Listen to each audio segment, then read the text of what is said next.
భారతీయుడు అనేది ఒక సినిమానా? కాదు. దాని సినిమా అనలేం. అంతకు మించి 100 రెట్లు cinema square, cinema square, cinema square, cinema square. వాడబ్బా వాడు మనిషా?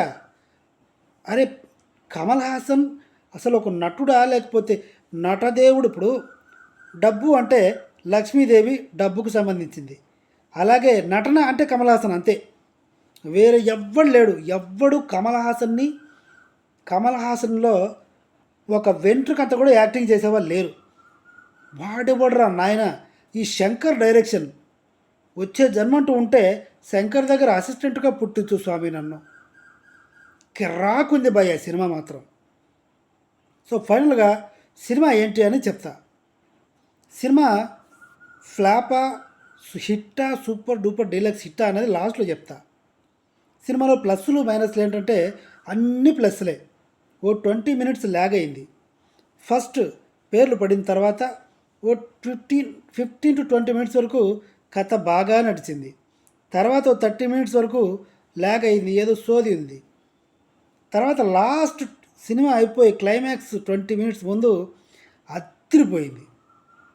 అసలు విషయం మాత్రం భారతీయుడు 3లో రివీల్ చేశాడు.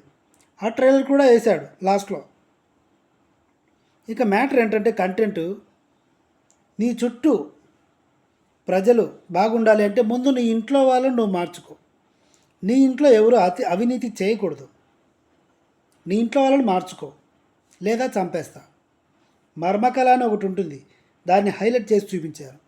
ఒక డైలాగ్ ఉంటుంది, ఐఎమ్ బ్యాక్ అన్నది. చంపేయాలి అని డిసైడ్ అయితే కర్ణ కొడుకును కూడా వదలడు అన్నదానికి దాంట్లో డైలాగ్ ఉంది.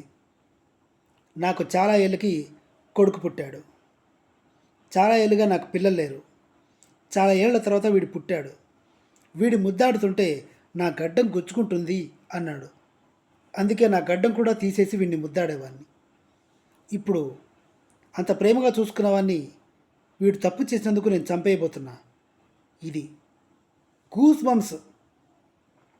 అవినీతి, లంచం, తప్పులు. ముందు ఇంట్లో నీతిగా బతకండి, తర్వాత మీ ఊరిని మార్చుకోండి. ఇదనమాట సబ్జెక్ట్. శంకర్ గారు తీసుకున్న సబ్జెక్ట్ అమేజింగ్ ఉంది. ఫ్యామిలీతో వెళ్ళి చూడొచ్చు. సినిమాలో మైనస్ పాయింట్ ఏంటంటే ఒక పాట కూడా ఉండదు. పాట ఉండదు.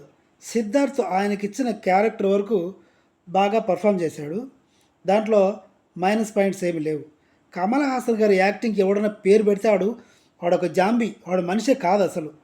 కమల్ హాసన్ నటన కోసమే పుట్టిన వ్యక్తి. Thank you.